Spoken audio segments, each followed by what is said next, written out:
Next, two military psychologists regarded as the architects of the CIA's enhanced interrogation program will discover later today whether or not they'll stand trial over their participation in acts of torture. Bruce Jessen and James Mitchell created and personally tested torture methods, forming a company that profited from the program. Their techniques were used on suspected terrorists held at secret CIA prisons following 9/11. But a 2014 torture report released by a Senate Select Committee found that some of those who were subjected to the brutal interrogations had not ever been involved with extremist activities.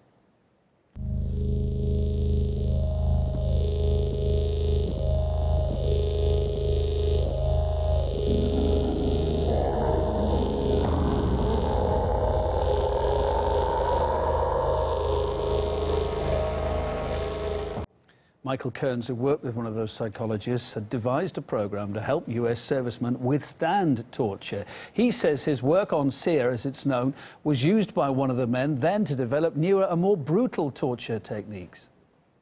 The resistance to interrogation program, we don't actually use the word torture in the training.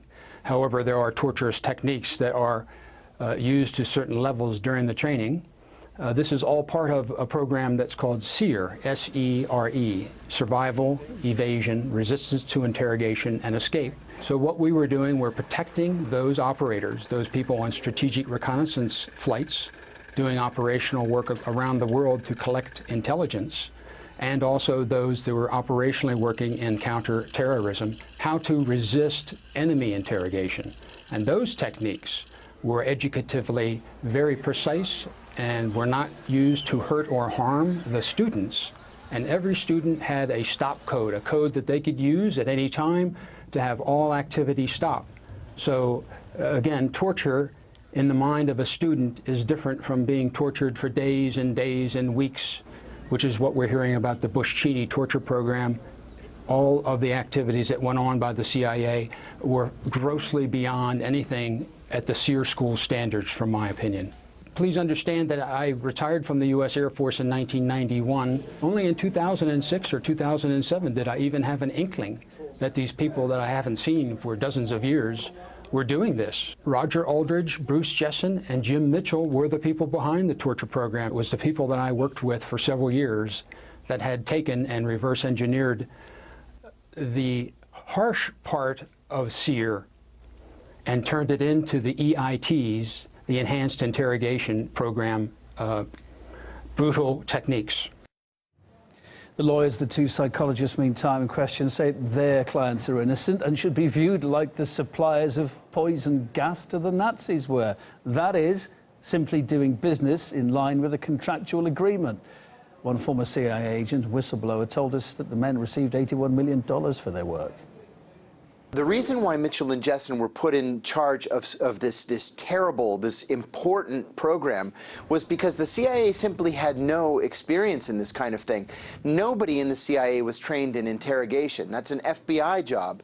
But the CIA wanted to be the organization that did it themselves. And it's because the CIA blamed itself for the 9/11 attacks. Well, because they had nobody internally who could do these interrogations, they decided to hire Mitchell and Jessen at a cost of $81 million to come in and teach the CIA how to torture people.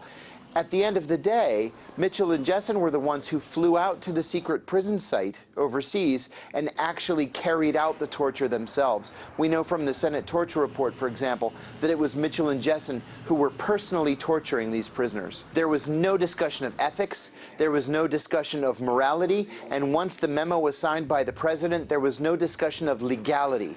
It was as though the CIA was just winging it. They were taking it one day at a time. They didn't care if they were breaking rules. They didn't care if they were violating the laws. They didn't care about professional ethics. When Vice President Dick Cheney said that we were going to turn to the dark side, they meant it. They meant that the CIA was going to go overseas and it was going to kill or capture everybody that it encountered, and then just deal with the fallout later. That's why Guantanamo was created.